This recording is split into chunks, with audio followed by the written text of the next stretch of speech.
Salut tout le monde, Anto Martin est là, alias Dragnir. Je vous souhaite la bienvenue dans le nouvel épisode de Bleach Possession. Le nouvel épisode, ça s'appelle le Gardien Nian. On peut dire une créature lion.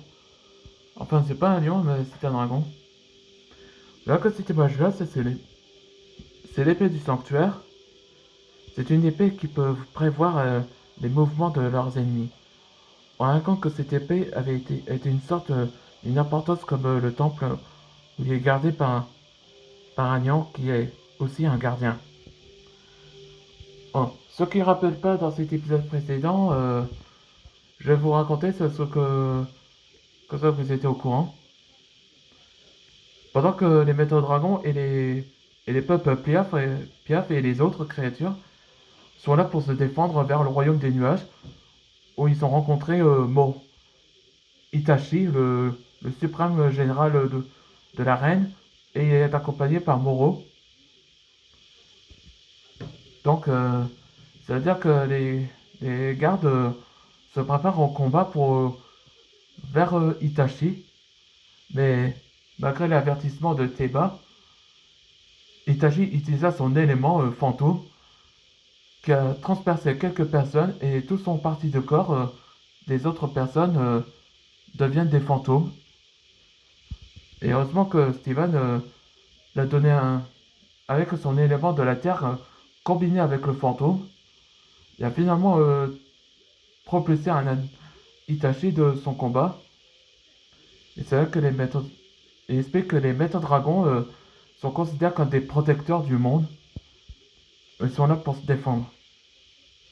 Et pendant ce temps, dans le sanctuaire, où il a été accompagné par Rafika, le doyen du royaume des nuages, là, il va voir le gardien Lutzu, où il était autrefois son vieil ami. Allez, c'est parti pour le nouvel épisode. Hé, Raph, ça fait un bail qu'on s'est pas vu. Oui, je suis aussi heureux de te revoir. J'amène cette personne qui aurait besoin d'une urgence. Hmm. Je vais regarder sur Antoine. Hmm. Salut, c'est la première fois que tu es ici? Oui. Je trouve qu'il le drague. Je suis Lutzu.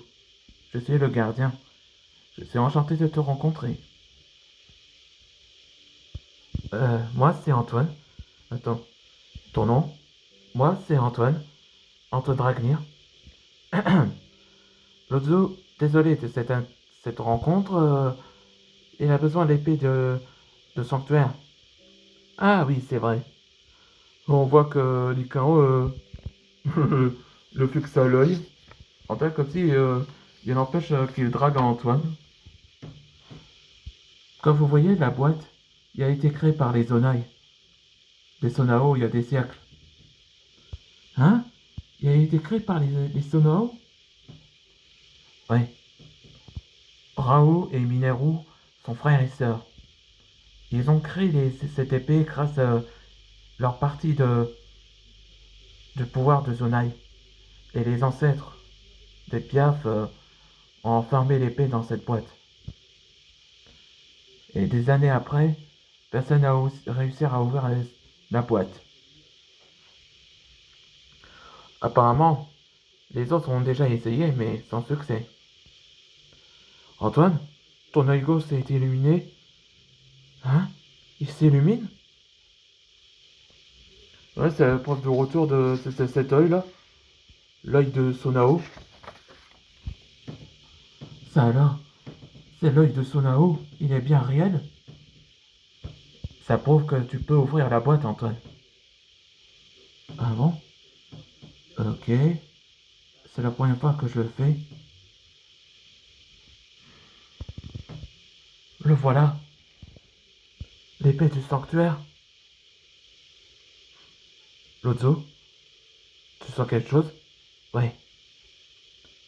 Il y a un individu qui me suit. C'est qu'on l'a trouvé.